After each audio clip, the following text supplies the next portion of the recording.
এবার বলেন, যদি কোনো মহিলার, যদি কোনো নারীর চারটা লোক শহীদ হয়ে যায়, তার জীবনটা কেমন হইতে পারে, মনটা কেমন হইতে পারে, বুঝতে পারছেন? আজকে যদি কোনো মহিলার স্বামী মারা যায়, বাপ মারা যায়, ভাই মারা যায়, একজনা মারা যায়, ওর জ্বালা সহ্য করতে পারে না। চারজন শহীদ হয়ে গেল। কে? ভাই, বাপ, বেটা, স্বামী, চারজন শহীদ। এবার শেষের বেলাতে কি বলছেন জানেন? রে মদিনার মানুষেরা, আমি শুনেছি আমার নবীকে নাকি শহীদ করে দেওয়া হয়েছে, এটা সত্য না মিথ্যা? আমার নবীকে নাকি শহীদ করে দেওয়া হয়েছে।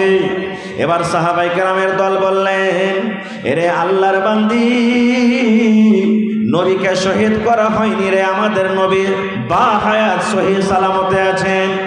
এবার মহিলা বলছেন, না, যতক্ষণ পর্যন্ত আমি নিজের দু চোখে আমি নবীকে না দেখব, অতক্ষণ পর্যন্ত আমার মনে শান্তি আসবে না।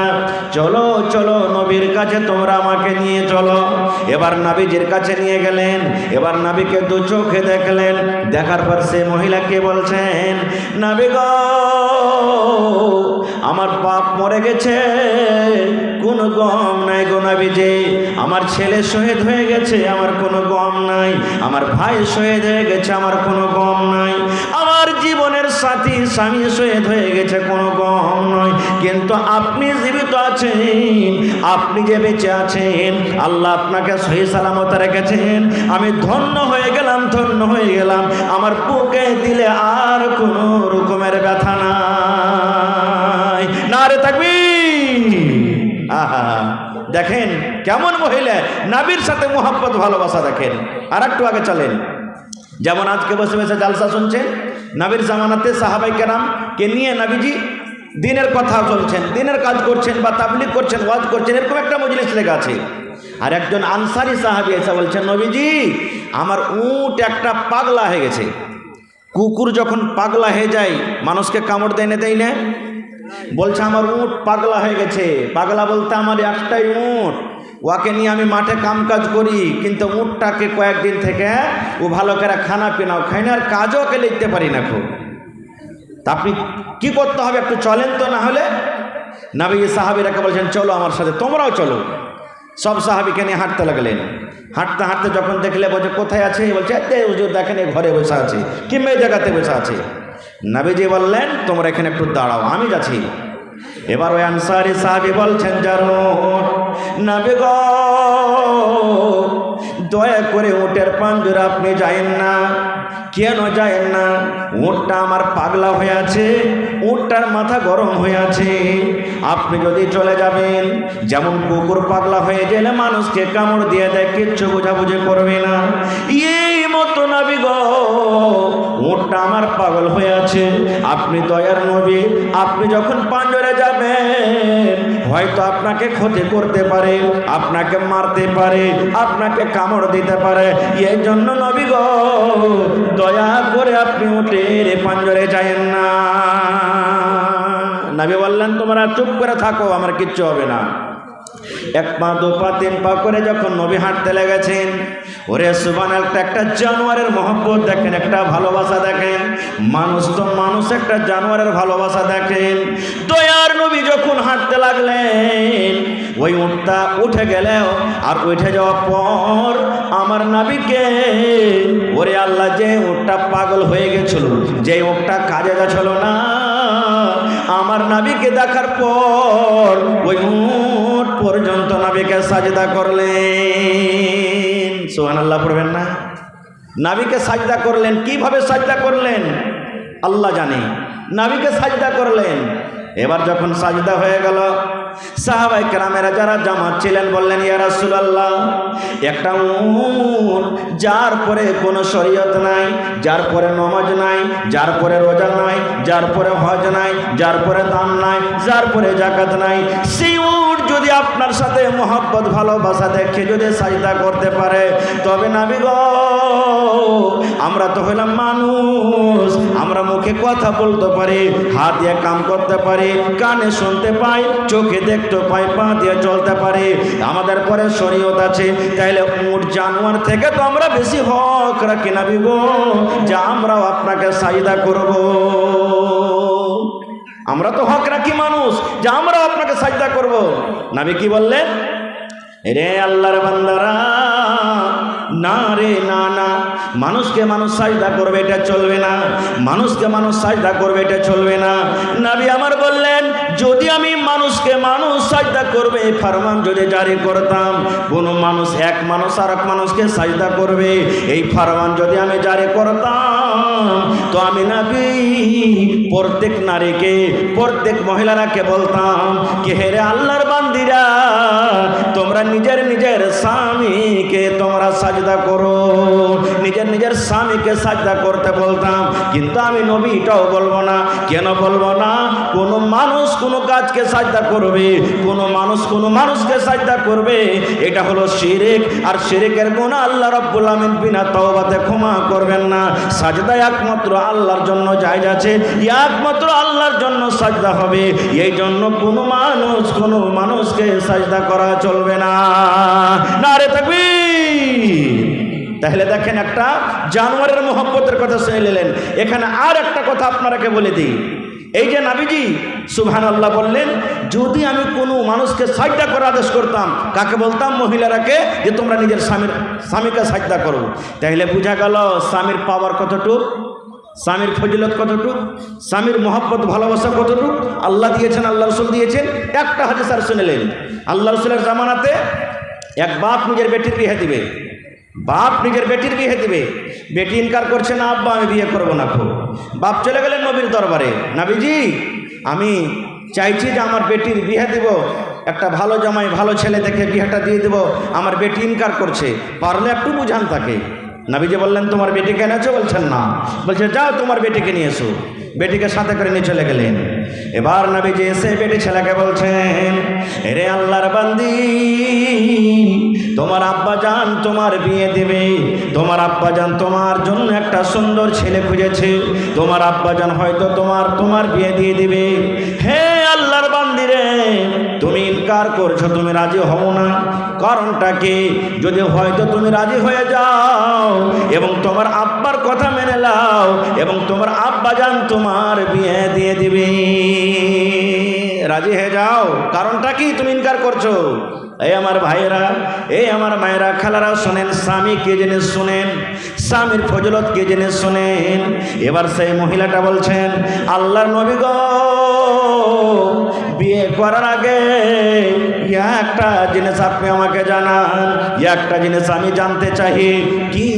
বলছেন নবী গো, ধরেন আমার বিয়ে হয়ে গেল, আমি শ্বশুরের বাড়িতে চলে গেলাম, যে আমার স্বামী হবে নবী গো, যে আমার পাতি হবে, আমার ওপরে আমার স্বামীর কতটুকু হক রয়েছে নবী গো, এই ব্যাপারে আমি অজ্ঞান আছি, এই ব্যাপারে আমার কোনো ইলম নাই, এই ব্যাপারে আমি জানি না, একটু দয়া করে বলেন নবী গো, যে আমার স্বামী হবে, যে আমার পুরুষ হবে, আমার ওপরে কতটুকু আমার স্বামীর হক রয়েছে, আমি কতটুকু কি করব নবী গো, যে আমার স্বামীর হক আদায় করতে পারবো। এই ব্যাপারে জানি না, একটু জানান যে আমি আমার স্বামীর কিভাবে কি করব, যে আমার স্বামীর হক আদায় করতে পারবো আমি। এবার নবীজি কি বললেন দেখেন, নবীজি শুধু ওই মহিলাকে বললেন, তার জন্য এটা ফতোয়া নয়, যত মহিলারা এসেছেন, যত মহিলারা এখন আছেন, কিয়ামত পর্যন্ত যত নারীরা দুনিয়াতে আসবেন, সমস্ত নারীদের জন্য হলো এটা মাসলা, এটা আমল। কি বললেন নবীজি শোনেন, রে আল্লাহর বান্দি, তোমার ওপরে তোমার স্বামীর অতটুকু হক রয়েছে, তোমার ওপরে তোমার স্বামীর অতটুকু হক রয়েছে। রে আল্লাহর বান্দি, যদি তোমার স্বামীর গায়ে হয়ে যায়, তোমার স্বামীর গায়ে করে ঘাও হয়ে যায়, তোমার স্বামীর গায়ে করে ফোট হয়ে যায়, ফোট রক্ত বইছে, খুন চুইছে, স্বামী যদি তোমাকে আব্দুল্লাহর মারে, এ হালেমা সায়েদা, এ খালেদা শুন, আমার এই ফোট পেকে গেছে বিবি, আমার এই ঘাট পেকে গেছে, রক্ত বইছে, খুন বইছে, দয়া করে তুমি এই রক্তটাকে সাফ করে দাও। কি দিয়ে সাফ করে দাও? তুলা দিয়ে সাফ করতে হবে না, তোমাকে পানি দিয়ে সাফ করতে হবে না, কাপড় দিয়ে সাফ করতে হবে না। এরে ভালোবাসা বিবি, আল্লাহ রাব্বুল আমিন তোমাকে জিহ্বা দিয়েছে বিবি রে, এই জিহ্বা দিয়ে চেটে চেটে চেটে চেটে তুমি সাফ করে দাও। নবী আমার বলেছেন, মহিলা যদি তোমার স্বামী তোমাকে বলে আমার এই ঘায়ে রক্ত, এই পুঁজকে তুমি জিহ্বা দিয়ে চেটে চেটে সাফ করে দাও, নবী বলেছেন তুমি ইনকার করতে পাবে না, ইনকার করতে পাবে না। তোমাকে জিহ্বা দিয়ে চেটে চেটে যদি তুমি সাফ করে দাও, তাও তোমার স্বামীর উপরে তোমার অতটুকু হক, এতখানি করার পরও তোমার স্বামীর হক আদা হবে না। নারে তাকবীর! এতখানি ফজিলত দিয়েছেন আল্লাহুস সামাদ। তবে এটা মনে করিয়েন না যে আমি এই কাজটা করাবো। রাসূল উদাহরণ দিয়ে বললেন, যদি মহিলা তোমার স্বামী যদি তোমাকে এই কাজটা করতে বলে আর তুমি যদি করে ফেলো, তাও হক আদা হবে না। খুব আমার এটা বিষয় নেই যে আমি ওদিকে যাবো, আমি শুধু আপনাকে দেখাইলাম যে নবী যে বলেছেন যদি আমি কোনো মানুষকে মানুষ সাজদা করবে যদি আদেশ করতাম, তাহলে প্রত্যেক মহিলাকে বলতাম যে তোমরা নিজের স্বামীকে সাজদা করো। এই জন্য আমি হাদিসটা আপনাদের সামনে রাখলাম। আর একটু আগে জানেন, তাহলে একটা মহিলার মহব্বতের কথা শুনলেন, আর একটা উটের মহব্বতের কথা শুনলেন, এবার একটা লোকরির মহব্বতের কথা শুনেন। সহিহ বুখারী শরীফের হাদিস। মসজিদে ইমাম সাহেব যে খুতবা দিচ্ছেন, যে জিনিসটার উপরে চড়ে ওকে আমরা কি বলি? আরো জোরে বলেন। মিম্বার। 4 ধাপি আছে না 5 ধাপি আছে? 3টে আছে? ভালো করে গুনেছো যে ভাই? হ্যাঁ মাশাআল্লাহ, 3 ধাপি আছে। এবারে যদি পারেন, এখন বেশিরভাগ মসজিদে মানে ইট দিয়ে, টাইলস দিয়ে, আলবেস্টার দিয়ে করা হয়েছে, মেম্বার করা হয়েছে।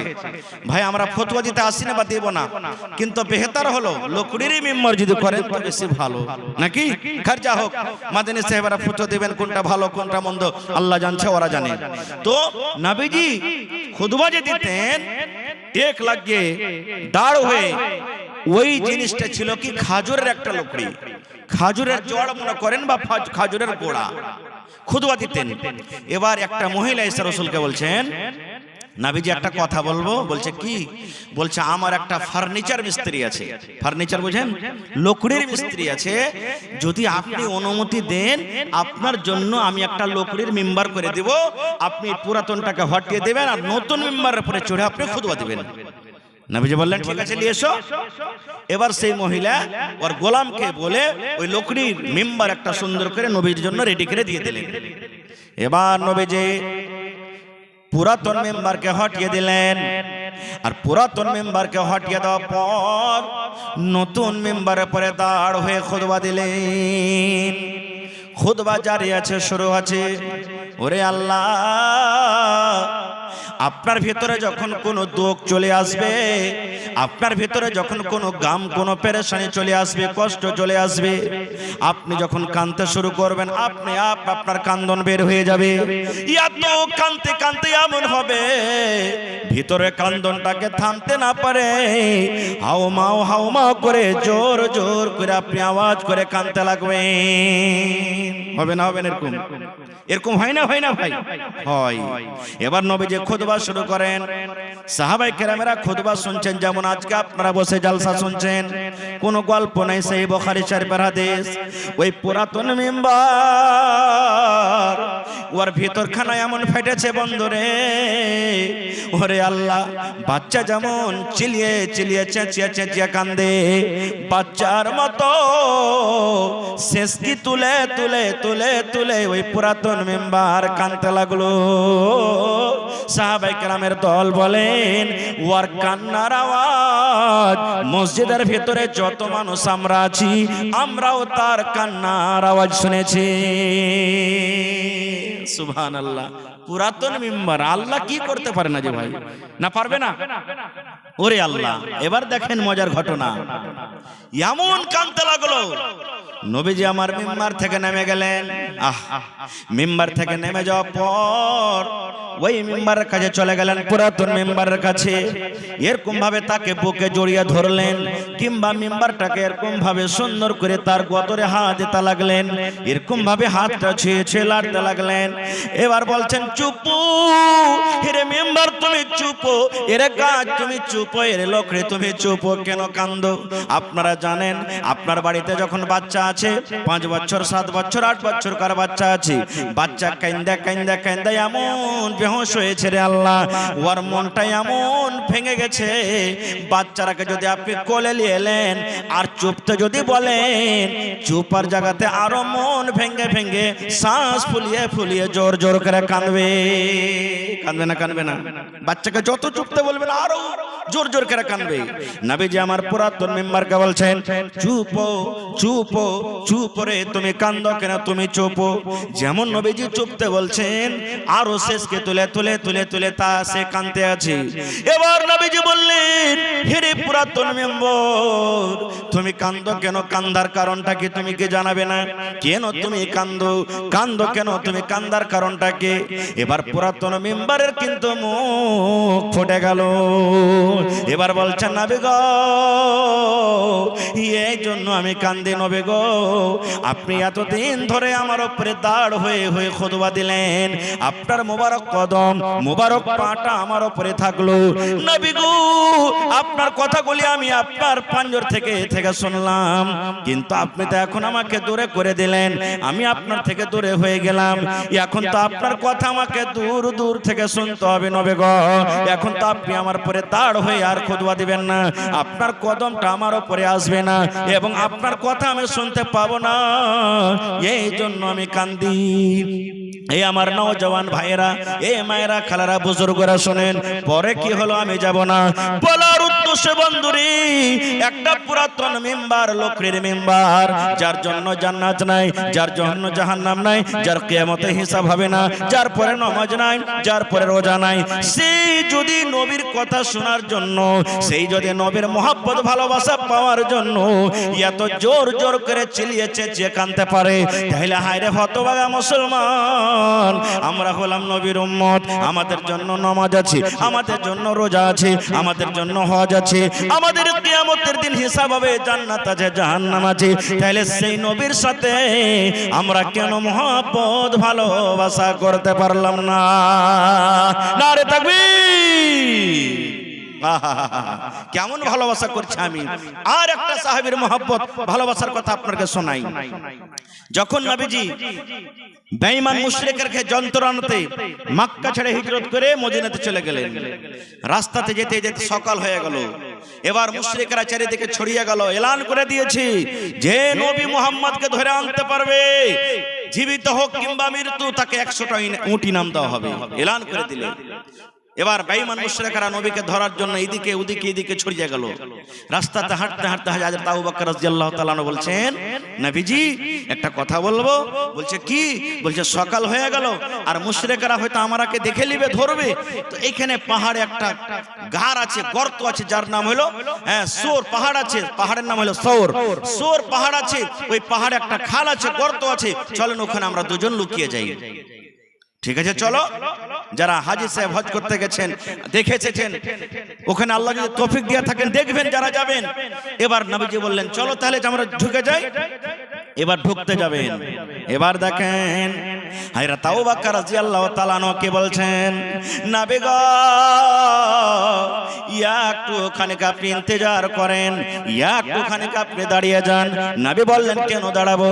বলছে, নবী গো, এই গর্তের ভিতরে, খালের ভিতরে কতদিন থেকে লোকজন যায়নি, আমিও জানি না, আপনিও জানেন না, আল্লাহ ছাড়া কেউ জানে না। এই গর্ততে সাপ আছে, এই গর্ততে বিচ্ছু আছে, কিংবা কোনো বিষাক্ত জিনিস আছে। নবী গো, আপনি ঢুকতে গেলে হয়তো আপনার উপর আক্রমণ করে দেবে, আপনার উপরে হামলা করবে, আমি আল্লাহ রাব্বুল আমিনের দরবারে কিন্তু হিসাব দিতে পারবো না। নবী গো একটুখানি আপনি ইন্তজার করেন, আমি আবু বকর ভিতরে ঢুকবো, হইলে আমার কিছু হবে, সাপে কামড় দিলে আমাকে দিবে, বিচ্ছুতে কামড় দিলে আমাকে দিবে, যদি কষ্ট হয় প্রথমে আমাকে হবে, আমার বেঁচে থাকা কালে আমি আপনাকে দয়ার নবীকে জীবনে আমি কষ্ট দামে ফেলতে চাই না। এবার হযরত আবু বকর রাদিয়াল্লাহু তাআলা ঢুকে গেলেন, সুন্দর করে গর্তকে সাফ করে দিলেন। ওর গায়ে একটা কম্বল ছিল, যতগুলি খাল আছে ছোট ছোট ছোট ছোট খাল আছে, কম্বল ছিঁড়ে ছিঁড়ে ছিঁড়ে কিংবা কাপড় চাদর ছিঁড়ে ছিঁড়ে সমস্ত খালকে বন্ধ করে দিলেন। এবার খাল যখন বন্ধ হয়ে গেল, এবার নবীকে বলছেন, নবী গো এখন আপনি ভিতরে চলে আসেন। সব গর্ত বন্ধ হয়ে গেল, কিন্তু একটা খাল বন্ধ করার জন্য কিন্তু কাপড় পাওয়া গেল না। আর কাপড় নেই, একটা খাল আছে, ওকে বন্ধ করবে। এবার আবু বকর রাদিয়াল্লাহু তাআলা নবীকে বলছেন, নবীজি এই খালটার উপরে আমি পা দিয়ে দিলাম, যদি থাকে তো আমার পায়ের তলে থাকবে, সব গর্তকে আমি বন্ধ করে দিয়েছি। গোটা রাত আপনি কষ্ট করেছে, আপনি ঘুমাতে পারেননি, আপনি বিছানায় ঘুমাতে পারেননি, এক তো ঘুম আসছে, আর কত আপনি ক্লান্ত হয়ে গেছেন, খাস্তানা হয়েছেন, এখানে বালিশ নাই গো নবীজি। আমি আবু বকর এই আমার রানের উপরে পায়ের উপরে নিজের মাথাটাকে দিয়ে আপনি ঘুমিয়ে যান, আমি আবু বকর আপনার জন্য নিজের পাটাকে আমি বালিশ করে দিলাম। এবার নবীজি খাস্তানা মানুষ, যেমনই সুতলেন নিন চলে গেলেন। এবার শুনেন, ওই খালের ভেতরে মুআররিখিন যারা তারা লিখছেন, ওই খালের ভেতরে একটা বিষাক্ত জানোয়ার কিংবা সাপ ছিল। ওই খাল দিয়ে উঠতে গেল, দেখছে বন্ধ, ওই খাল দিয়ে উঠতে গেল, দেখছে বন্ধ, ওই খাল দিয়ে উঠতে গেল, দেখছে বন্ধ। এই করতে করতে রে মুসলমান, যেই খালে হযরত আবু বকর রাদিয়াল্লাহু তাআলা পা দিয়ে ঢাকা দিয়েছেন, ওই পায়ের সামনে যখন গর্তের সামনে এসেছে, এমন জোরে তাকে কামড় দিয়েছে, ওরে আল্লাহ, বিষের কারণে হযরত আবু বকর রাদিয়াল্লাহু তাআলা কিন্তু কষ্ট পেতে লাগলেন। আস্তে আস্তে আস্তে করে বিষ চড়তে লাগলো। আপনারা জানেন, যদি বিষাক্ত জিনিসে কামড় দেয় মানুষ মরে যায়, নিঢাল হয়ে যায়, হয় কি হয় না? কতই আবু বকর নবীকে ভালোবাসেন, বিষ আস্তে আস্তে গায়ে চড়ে গেল, ওরে আল্লাহ, কিন্তু আমার নবীকে কিন্তু এখনো জাগান না। এমন বিষ ব্যথা করতে শুরু হয়েছে গা হাত। এবার চোখের পানি থামতে না পারে, চোখের পানি ঝরতে শুরু হয়েছে। পানি ঝরতে ঝরতে নবী আমার তার রানের উপরে মাথা দিয়ে শুয়ে আছেন। এক ফোঁটা চোখের পানি নবীর গায়ে, অর্থাৎ নবীর চেহারা মোবারকে যখন পড়ে গেছে, যখন চোখের পানি যখন হযরত আবু বকর রাদিয়াল্লাহু তাআলা আনহুর চোখের পানি নবীর চেহারাতে পড়ে গেছেন, নবী আমার চোখ খুলে দেখছেন, আরে আবু বকর তো কাঁদছে, চোখ দিয়ে তার পানি ঝরছে। এবার নবী বলছেন, আবু বকর, বাড়ির কথা কি তোমার মনে পড়ে গেছে নাকি? মক্কার কথা কি তোমার মনে পড়ে গেছে? বিবি বাচ্চা বলে কি তোমার মনে আসছে? বাড়ি ঘরের মায়া মহব্বত কি তোমার দিলে চলে এসেছে, এই জন্য তুমি কান্দো? এইবার আবু বকর বললেন, নবী গো, বাড়ি বলে আমার মনে আসেনি, ছেলে মেয়ের জন্য আমি কান্দিনি, তবে কেন কান্দো? বলছে, নবী গো, এই জন্য আমি কান্দি নবী গো, যে আমার পায়ে কোনো বিষাক্ত জানোয়ারে কামড় দিয়েছে, ওই বিষের কাতরে আমি নিজের কান্নাটাকে আমি সহ্য করতে পারি না। যেমন নবী যে শুনলেন কামড় দিয়েছে, তখন নবী বলছেন, আবু বকর, কেন তুমি আমাকে জাগোনি? বলছেন, ইয়া রাসূলুল্লাহ, এই জন্য আপনাকে জাগানি নবী গো, গোটা রাত আপনি হেঁটে হেঁটে এসেছেন, গোটা রাত আপনি জেগে আছেন, আপনি ঘুম পাড়েননি, আর আপনাকে যদি আমি উঠিয়ে দেব, হয়তো আপনি দয়ার নবী কষ্ট পাবেন, আপনি কষ্ট পাবেন, আর আপনার কষ্ট আল্লাহ রাব্বুল আমিন কিন্তু সহ্য করতে পারবে না। হয়তো আমার জীবনের আমল নষ্ট হয়ে যাবে, জীবনের আমল আমার বরবাদ হয়ে যাবে, এই জন্য আপনাকে আমি কষ্ট দেনে। এইবারে মুসলমান নবী যে একটু থুথু নিলেন মুখ থেকে, আর নেওয়ার পর যেই জায়গাতে কামড় দিয়েছে লাগিয়ে দিলেন। যেমনই লাগিয়ে দেওয়া, এটা নবীর মুজিজা, সাথে সাথে সাথে সাথে সব কিন্তু ভালো হয়ে গেল। নারে তাকবীর! হয়নি, হবে না, হতে পারে না, আমার নবীর সাথে কারো তুলনা হয়নি, হবে না, হতে পারে না। আমার নবীর সাথে কারো তুলনা, হায়রে তুলনা তো দূরের কথা, ছায়াও মিলে না। হয়নি, হবে না, হতে পারে না। আমার নবীর সাথে কারো তুলনা হয়নি, হবে না, হতে পারে না। আমার নবীর সাথে কারো তুলনা। সকল নবী রাসূল ছিলেন খোদার দেওয়ানা, সকল নবী রাসূল ছিলেন আল্লাহর দেওয়ানা। দু নয়নে দেখবো আল্লাহ ছিল তামান্না। আরে মোর নবীকে ডেকে নিলেন, আরে মোর নবীকে ডেকে নিলেন, দেখবে রব্বানা। হয়নি, হবে না, হতে পারে না। আমার নবীর সাথে কারো তুলনা হয়নি, হবে না, হতে পারে না। আমার নবীর সাথে কারো তুলনা। ইউসুফকে দেখে যারা আঙ্গুল কেটেছে, তারা কি আমার নবীর রূপ দেখেছে? ইউসুফকে দেখে যারা আঙ্গুল কেটেছে, তারা কি আমার নবীর রূপ দেখেছে?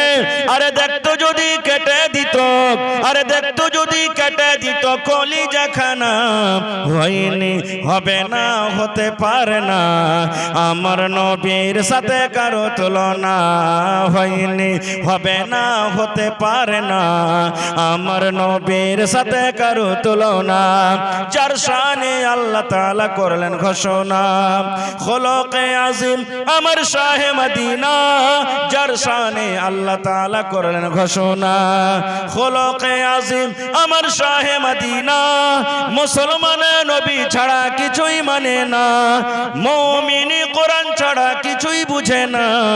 হয়নি, হবে না, হতে পারে না। আমার নবীর সাথে কারো তুলনা হয়নি, হবে না, হতে পারে না। আমার নবীর সাথে কারো তুলনা। নারে তাকবীর। আর একটা মহব্বতের কথা বলবো। ইচ্ছা ছিল ভাই 2-3 ঘন্টা আপনাদের সামনে বয়ান রাখবো, কিন্তু আমার পর আরো দুজন বক্তা আছেন, বিখ্যাত আলিম, তারা ওরাও শুনতে হবে।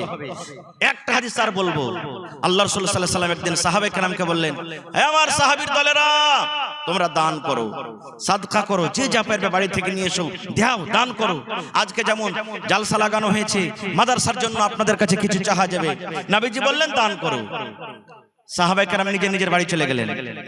যে পারলেন খাজর দিলেন, কেউ উট দিয়ে দিলেন, কেউ গরু দিয়ে দিলেন, কেউ ভেড়া দিলেন, কেউ সোনা দিলেন, কেউ চাঁদি দিলেন। সব সাহাবারা যে যা পারলেন দিলেন। দুটা সাহাবীর মাত্র কথা বলবো 2 মিনিটে। হায়রা তোমার ফারুক রাদিয়াল্লাহু তাআলা আনহু মজলিসে মজুদ। কি বলছেন? আল্লাহ যে আমি আবু বকরকে দান করে জীবনে কোনোদিন জিততে পারেনি। আবু বকর সারা জীবন আমলে আমার থেকে আগে আছে, কোনদিন তাকে আমল করে যেতে পারেনি। আল্লাহ এখন আমাকে মাল দিয়েছে, আল্লাহ আমাকে দৌলত দিয়েছে। আবু বকর থেকে আমার কাছে টাকা বেশি আছে, আবু বকর থেকে আমার কাছে যাও বেশি আছে, আবু বকর থেকে আমার কাছে জানোয়ার বেশি আছে। এই জন্য আল্লাহ জি আজকে আমি দান করে হযরত আবু বকরকে আমি জিতবো। সুবহানাল্লাহ। বলছেন আজকে আমি আবু বকরকে দান করে জিতবো। পাল্লা পাল্লি শুরু করে দিলেন। কতটি দান করলেন? বাড়ি চলে গেলেন, খাতা কলম নিয়ে হিসাব করতে লাগলেন। হিসাব করে করে করে করে মালকে 2 ভাগ করলেন। কয় ভাগ? কয় ভাগ করলেন ভাই? 2 ভাগ করলেন। 2 ভাগ করার পরে 1 ভাগ নিজের মেয়ে ছেলের জন্য বাড়িতে রেখে দিলেন, আর 1 ভাগ মাল আল্লাহর নবীর দরবারে হাজির করে দিলেন। এই সমস্ত দান ধ্যান দেখা পর হযরত আবু বকর রাদিয়াল্লাহু তাআলা আনহু বাড়িতে গেলেন। বাড়িতে যাওয়ার পর বিবিকে বলছেন, বিবি রে, নবী দানের কথা বলেছেন রে বিবি। আমি ওমরকে দেখলাম মালকে 2 ভাগ করার পর 1 ভাগ মাল বাড়িতে রেখেছে, 1 ভাগ জমা করে দিয়েছেন। আমি আব্দুর রহমান বিন আওফকে দেখলাম খাজুরের বস্তা, পটলের বস্তা দিয়ে দিলেন। আমি ওসমানকে দেখলাম সোনার টাকা, চাঁদির টাকা, উট আর ঘোড়াও দান করে দিয়েছি। বিবি রে, আমাকে দান করতে হবে, দান করার জন্য কিছু বাড়িতে আছে কিনা? আছে বিবি কিছু?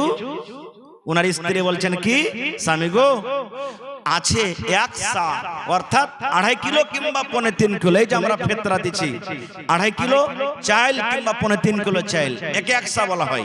তো বলছেন 1 সা যাও কিংবা যাওয়ের আটা আছে। বলছে আর কিছু নাই না? তো না। হযরত আবু বকর মনে মনে বলছেন, আল্লাহ, উমর এত বড় বড় করে দান দিলে, উসমান এত বড় বড় দান দিলে, আব্দুর রহমান বিন এত বড় বড় দান দিলে, অমুক সাহাবী এত মোটা মোটা করে দান দিলে, আর আমি অল্প এত বড় সাহাবী অল্প কিছুটা আমি যাও কিংবা যাওয়ের আটা কেমন করে নিয়ে যাব? কেউ যেন দেখতে না পায় একটা চাদর গায়ে দিয়ে নিলেন বড় ধরনের, আর বুকে চেপে করে নিয়ে হাঁটতে শুরু করলেন। আর ঢেরি যে রাখা আছে ঢেরিতে ঢেলে দিলেন। ঢেলে দেওয়ার পর এবারে নবীজি কি বলছেন দেখেন, দান সব শেষ হয়ে গেল। এবার নবী উসমানকে বলছেন, উসমান তুমি কি দিয়েছো? নবীজি আমি অমুক জিনিস দিয়েছি। হযরত নবীজি আব্দুর রহমানকে বলছেন, আব্দুর রহমান কি দিয়েছো? নবীজি আমি অমুক দিয়েছি। নবীজি বলছেন, উমর রে তুমি কি দিয়েছো বাবা বলো তো? উমর ফারুক মনে মনে বলছেন, আজকে আমি আবু বকরকে দান করে জিতব রে, কারণ আমি আজকে মালের হাফ দিয়ে দিয়েছি।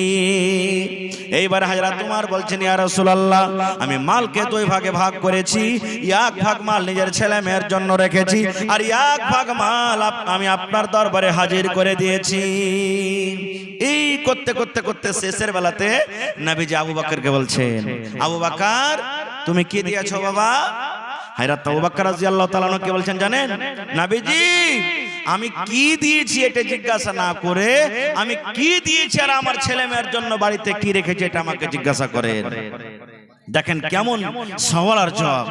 নবীজি বলছেন, আবু বকর তুমি কি দিয়েছো আর তোমার ছেলে মেয়ের জন্য বাড়িতে কি রেখেছো? ওরে সুবহানাল্লাহ, হযরত আবু বকর রাদিয়াল্লাহু তাআলা কেমন জবাব দিলেন, কিয়ামত পর্যন্ত বন্দরে কোন মানুষের কোন ধরনের জবাব দিতে পারবে না। হযরত আবু বকর রাদিয়াল্লাহু তাআলা বলছেন, আল্লাহর নবী গো, আমি আল্লাহ এবং আল্লাহর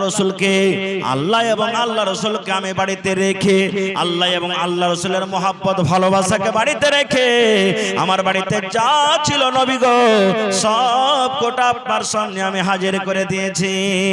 আমার বাড়িতে শুধু আল্লাহ এবং আল্লাহ রাসূল, আমার বাড়িতে শুধু আল্লাহ এবং আল্লাহ রাসূলের ভালোবাসাটা বাড়িতে আছে। তারপরে আমার বাড়িতে যা ছিল নবী গো সব আমি আল্লাহর সামনে হাজির করে দিয়েছি। তারপরে নবীজি কি বলছেন, হযরত আবু বকর রাদিয়াল্লাহু তাআলা কে বলছেন, দেখেন আয় আল্লাহ, আজকে আমি আবু বকরকে দান করে জিততে পারলাম না। কেন দান করে জিততে পারলাম না? এই জন্য দান করে জিততে পারলাম না, আমি ওমর হাফ মাল দিয়েছি, হাফ বাড়িতে রেখেছি, অর্থাৎ হাফ আমি নিতে পেয়েছি, আর আবু বকরের বাড়িতে যা ছিল সব কোটা দিয়ে দিয়েছেন। এই জন্য আবু বকর আজকে পূর্ণ নিকে পেয়ে গেল। আজকে আমি ওমর আবু বকরকে দান করে জিততে পারলাম না। নারে তাকবীর। দেখেন সাহাবায়ে কেরামের মহব্বত ভালোবাসা কেমন।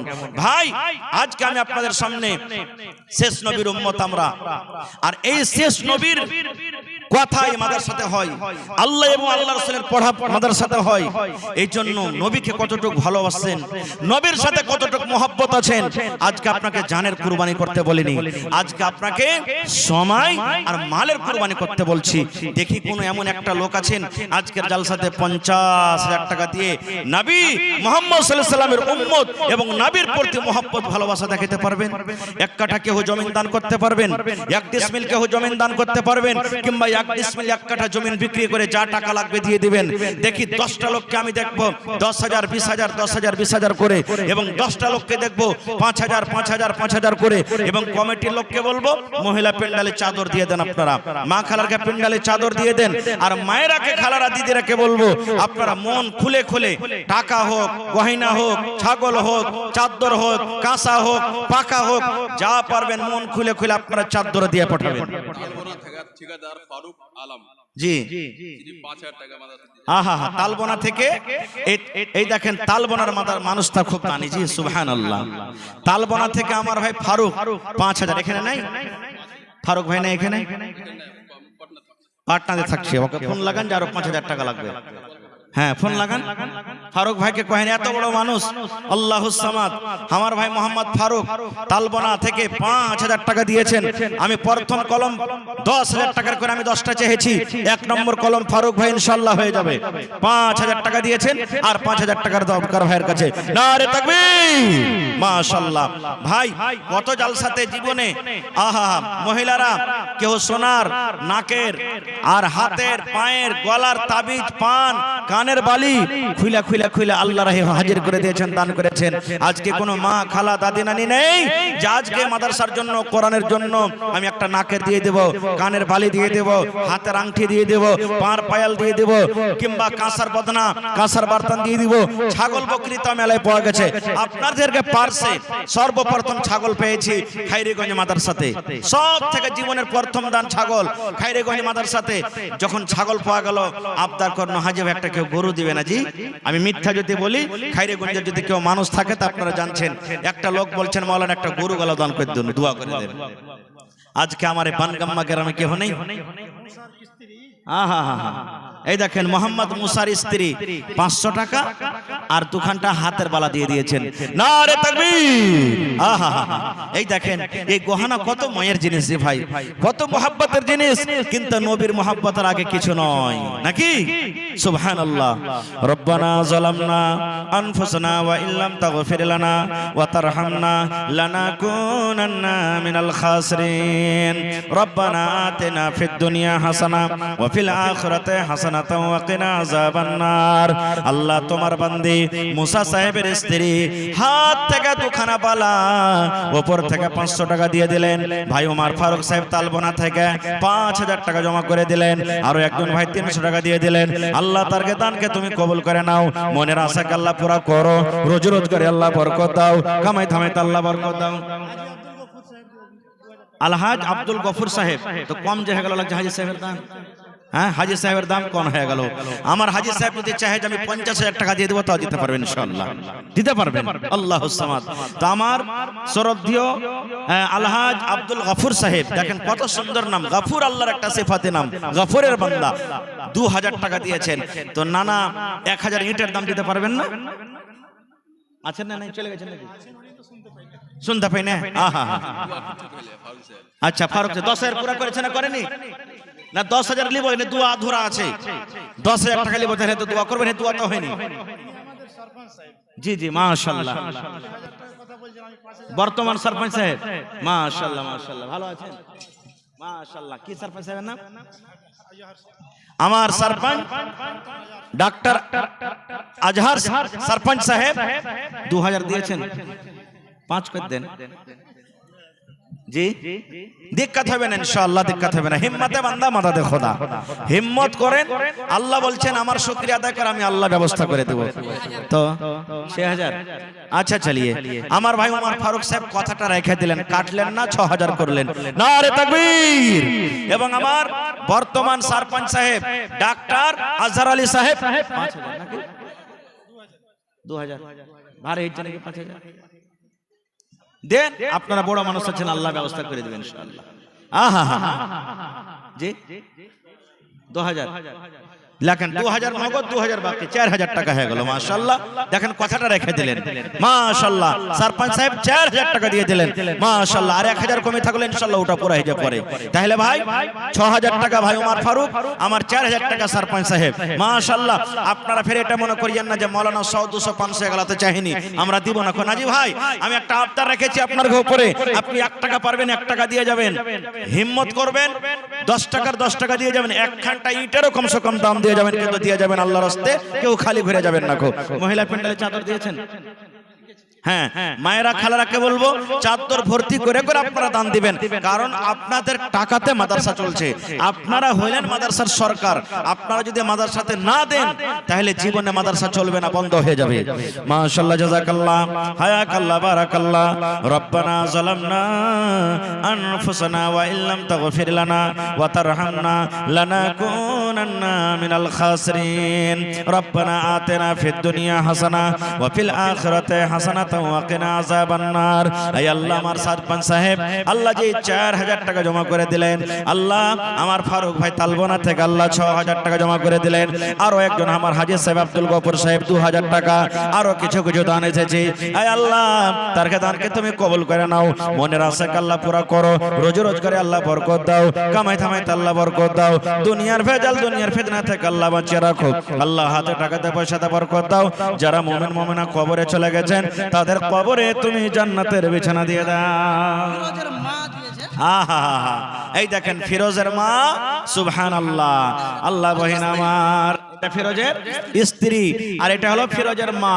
দু শাশুড়ি বহু মিলে আল্লাহুস সামাদ, একটা সুজনি আর এখন কাঁথা দিয়েছে, আর একটা সুজনি এখানটা চাদর বহু দিয়ে